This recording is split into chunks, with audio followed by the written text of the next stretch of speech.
Bernard Lafayette was with Martin Luther King in Memphis on the morning of his assassination. In King's final words to Lafayette, he said it was crucial to institutionalize and internationalize nonviolence. CBS News correspondent Anna Werner is here to tell us about her interview with Bernard Lafayette and his work that continues in the spirit of King's legacy. Thanks for joining us. Sure, you're welcome. So, Anna, first off, give us a sense of what his relationship was like with Martin Luther King Jr. Well, Bernard Lafayette was in his 20s, and he had participated in some of the movements. He had joined the sit-ins in Nashville. He had joined the Freedom bus rides throughout the South. And King had reached out to him at a certain point and said, come join the organization, which he did. He said he was, thrilled to be with King and to be around him and to see what he was doing. And what had happened was they were in Memphis on that day. They were having a conversation in the hotel where Martin Luther King Jr. would later be shot and killed on the balcony of that very room. And King had said to him, now, Bernard, this is the next thing we need to do. We need to internationalize and institutionalize nonviolent strategies. And then he said, to be discussed later. Well, as we know, later never came.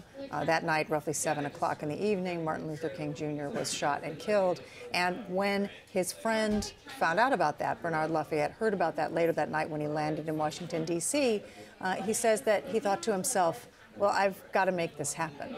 This was the mission. I've got to carry out that mission. And so for the last 5 decades, that, in fact, is what he has done. He's worked on this in 35 countries, states all across America, worked with prisons, schools, various groups around the world, gangs in Colombia, rebels in Nigeria, and all of this to preach to people about a different way of accomplishing their goals. Instead of using violence, use strategies for nonviolence to still be successful in pursuing those goals. And he's become a reverend and a national civil rights leader in this country and around the world. He has, and he is now a senior scholar in residence. He lectures and he's a professor at Emory University. He's also the chairman of the board of the Southern Christian Leadership Conference, which is an organization that King himself had been leading around the time that they had met and started with efforts in Montgomery, civil rights efforts. And I think that one of the things that he is saying now is, we asked him, we said, has the goal been reached, in your opinion? This is what you've been pursuing for 50 years. And he said,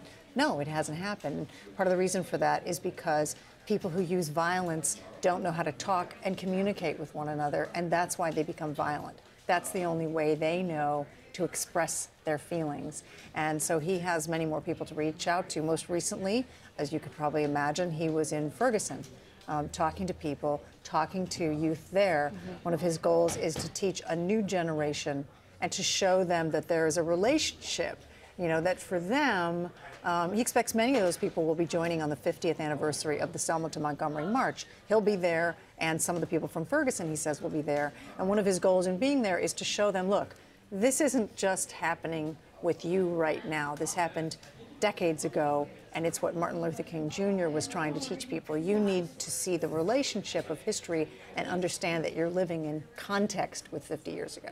Right. Unfortunate that these topics are still so prevalent today. We look forward to hearing more in your report tonight on CBS News with Scott Pelley. Thank you.